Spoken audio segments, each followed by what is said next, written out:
Did you know that the witch's broom isn't just a tool for flying? It's actually a fascinating symbol with deep roots in folklore and nature.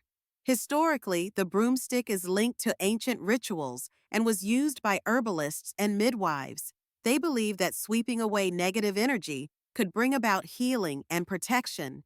In the natural world, the term witch's broom refers to a peculiar growth on trees caused by various factors like fungi, insects, or even genetic mutations.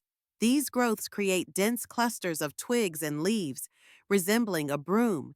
Interestingly, they can be harmful to the tree, leading to stunted growth or even death.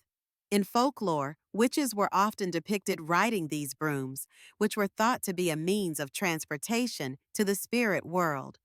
This imagery has persisted through centuries, shaping our modern view of witches.